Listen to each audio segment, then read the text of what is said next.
Good morning, everybody. Good day, good afternoon, whatever time zone you're in right now. For me, it is Thursday, May 25th, 2023. Please remember, everything is for entertainment purposes only. The full disclaimer is down in the box. Okay. I'm sorry that there's no chat stream today, but I have something going on this afternoon so I cannot be available on a computer to deal with the chat stream, and I do not have Facebook on my cell phone. My cell phone is for talk, texting, and unfortunately, yeah, I had to install the WhatsApp thing on it because I've got family and friends outside of the US, and it's the easiest way to keep in contact with them. So, okay, as life goes on, yeah, it's going to be a little bit on the shorter side than lately, but let's see how it goes. First off, we do have to send our condolences to the family of Anna Mae Bullock. We all know her as Tina Turner. I did have the opportunity to meet her many, many, many, many years ago, when somebody I was involved with was on the production team for the tour. So, and she was a very lovely, lovely, gracious lady. And to her partner and her family, my sincere condolences. Now, of course, I have to listen to our favorite Swede in the morning, and he brought up something that was being tossed around by this dude in the UK. I guess his name is Josh Sterling. And he is, some people, I think you would call it an actuary, but he's an analyst for the insurance companies. You know, the guys that figure out what your life expectancy is to see how much your rate's going to be. And he's saying that since everybody got the liquid for the 19th version of the C, we've been having over 600,000 over 600,000 people permanently leave the United States and so forth a year. And that's about 2,000 people a day. I go, well, that's kind of like normal passing rates. So, yeah, it's normal passing rates. So people get a grip. Now, the other thing that's hitting the news all over the place about little Ronnie Diaz. Yeah, he's the governor of Florida. Well, he's biting the hand that fed him because he was tanking really bad. And when he first ran for office. And then Donald stepped in and endorsed him, and he shot to the top of the charts. Well, now he's really biting the hand that fed him because now he's decided to toss his hat in the ring. Ronnie, big bad move. Big bad move. People are going to be very ticked off because hearing what you've done. Stay in the governor's house in Florida, sit it out for the next 5-6 years, then you can run. But you just blew it now. You just blew all your chances. Because you couldn't wait. You had to do it now. No. The game plan is Donald and the gentleman from South Carolina. That's the game plan. Ronnie, withdraw your hat. Take your hat back. And stop contacting the the people from Forbes. You know, good old Malcolm Forbes. I had dealings with him back in the 80s and when I was in Jersey and stuff. And let's put it this way, him and the Doris Duke people, they were definitely Their staff were really, really, really nice. But Malcolm and Doris, they're kind of definitely on their own planets. But yeah, it's DeSantis is now called up the Forbes people. You know, they've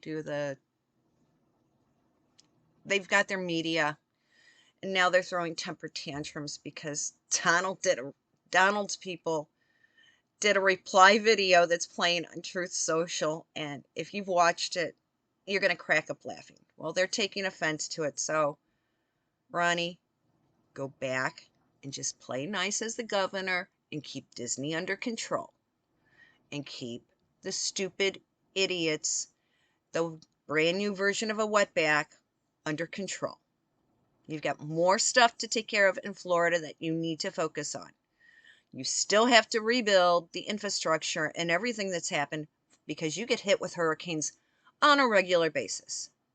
So stay put, take care of storm damage, and that's what you need to do right now. Okay? You cannot be running around ignoring the fact that your state gets hit the worst with storm damage. So you just need to reel it back in.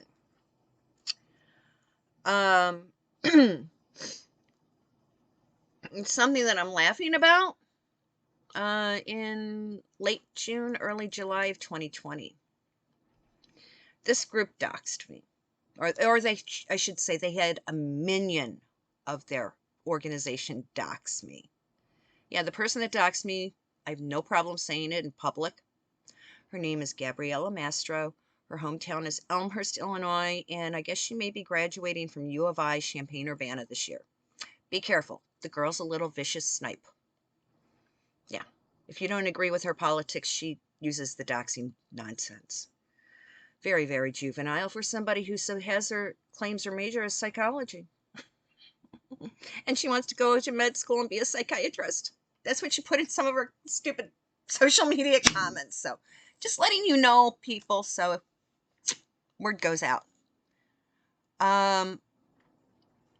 The group that she was doing the dirty work for is now facing bankruptcy because they spent all the money on themselves.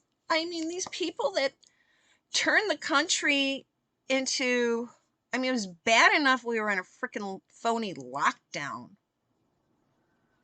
But then for these people to go batshit crazy, burning down cities and destroying places?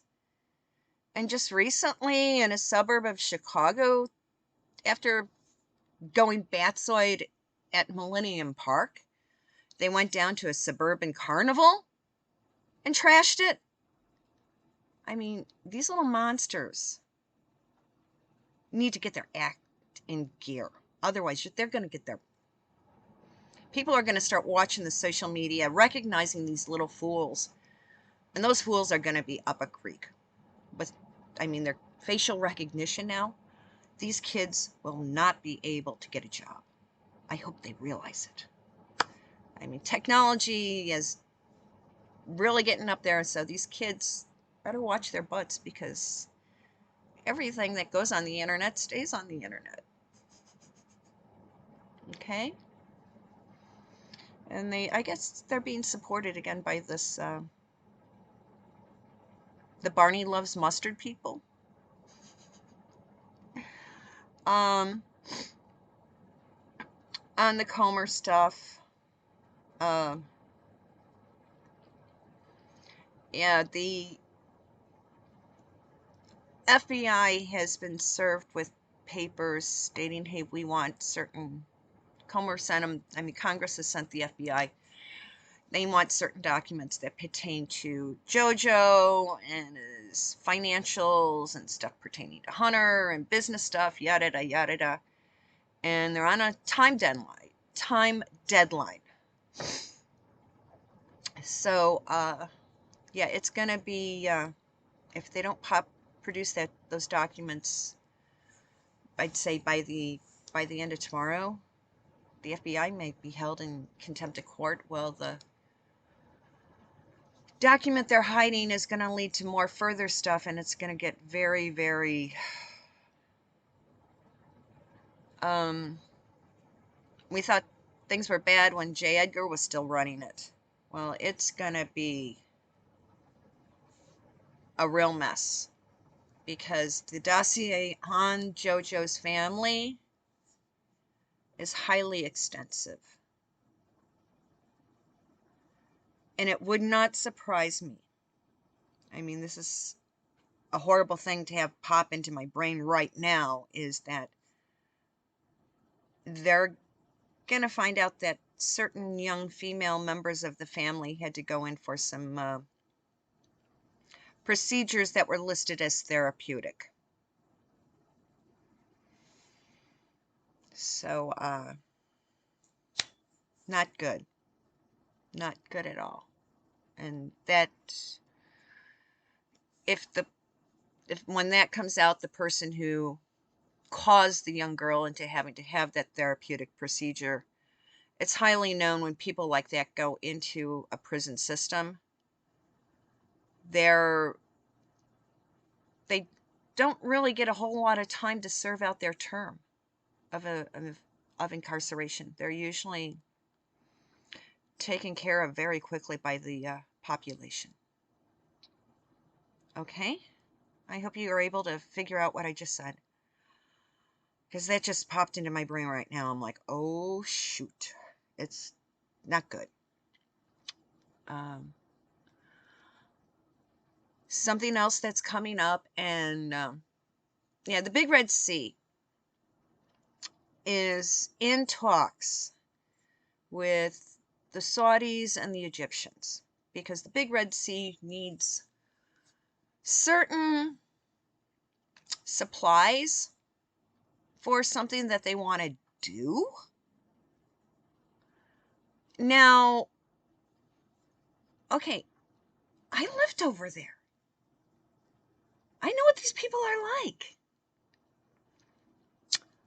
You see, the Big Red Sea is forgetting about what they're doing to the Uyghur population.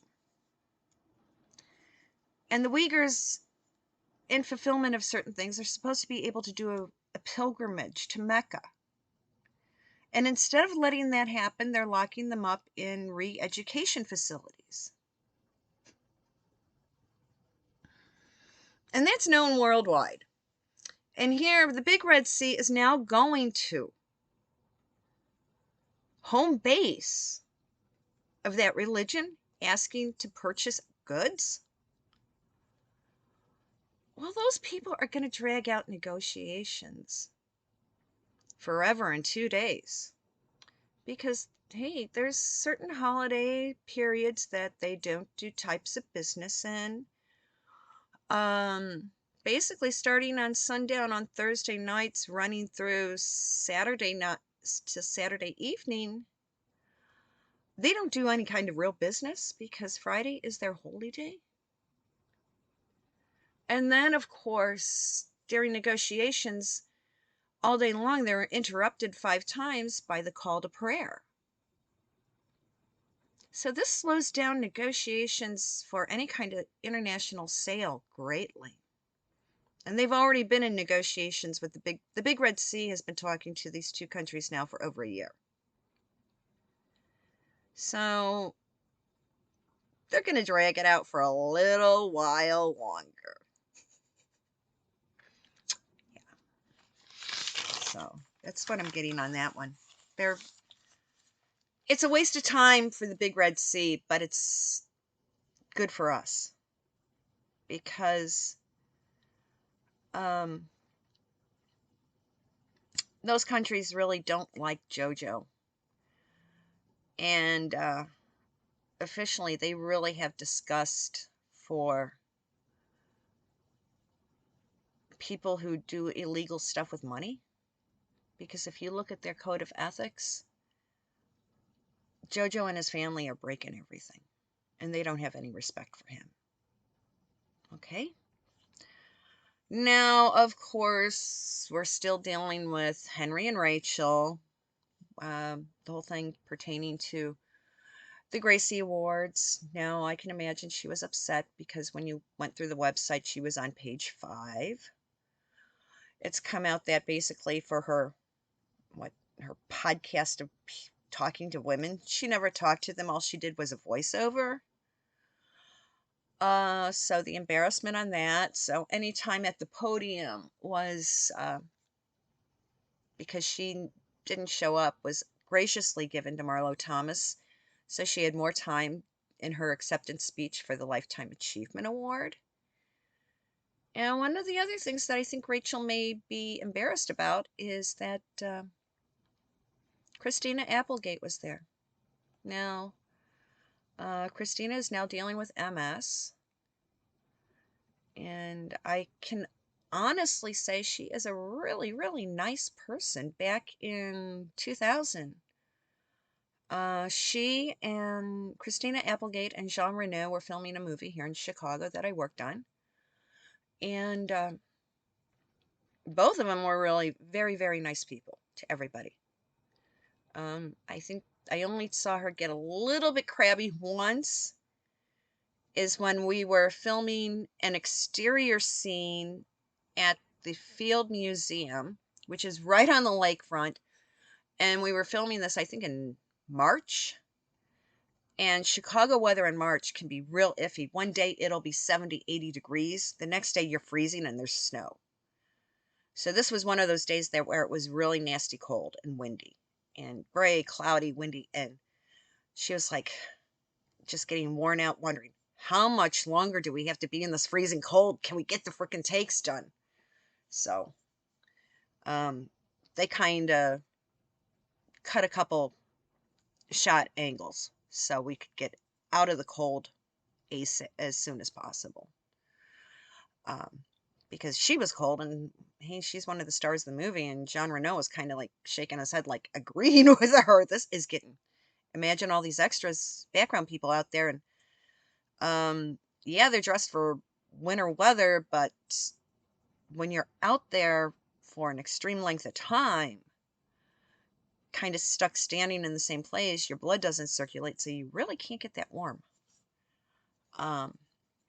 So yeah, it was interesting. But she was really nice. And she was also at the Gracie Awards. And we can't forget that Christina worked on Married with Children. That's the show Rachel's daddy worked on.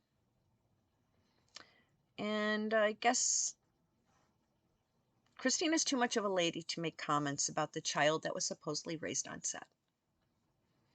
Okay? Yeah. Okay.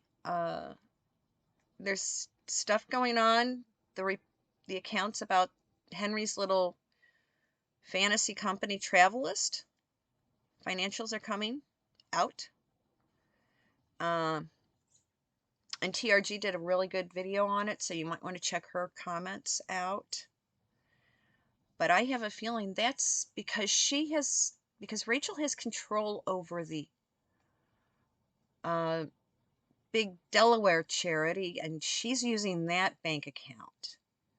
He only has access to his Travelist account, so I have a feeling he's living off that money.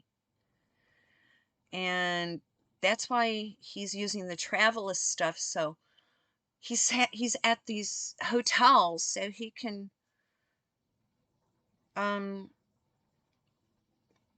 have them listed as positive venues to stay at for the Travelist organization recommendation. So that's what's going on with that. And I would really, really keep your eyes on what's going on to the Heritage Foundation. And what's coming out in public knowledge, in the public media, is one set.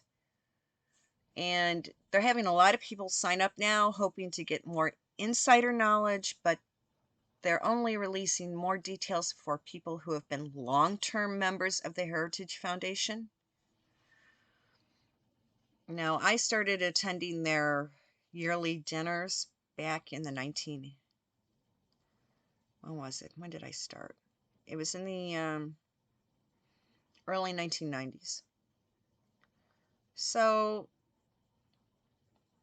I've been able to get a little bit of more in-depth information. And let's put it this way. There's a lot of backdoor negotiations happening. Somebody may leave on his own accord and decide just to stay in his home country. Okay? So that's what I've got. That's what I've got. And yeah, like I said, I'm going to be someplace this afternoon, so sorry there's no chat. Just want to let you know, this Saturday at 1 p.m. Central Standard Time, I will be doing a live broadcast. And people are welcome to join in. And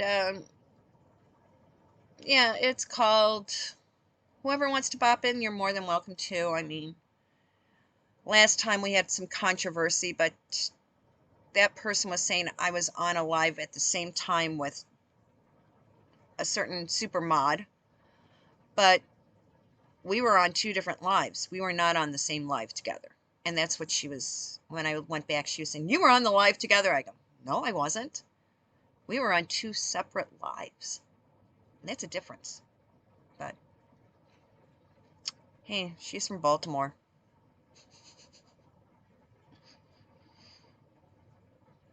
You don't mess with a Jersey girl, honey. Nope. Texan raised on the Jersey Shore? Don't mess with me. We find out the real deal. So yeah, I hope everyone has a good day. Have a good Friday, good Shabbos for tomorrow. I will see you Saturday afternoon at Saturday, May 25th. I mean, no, 27th. Clueless today. Saturday, May 27th, 1 p.m. Central Standard Time for a live broadcast. Talk later. Bye-bye.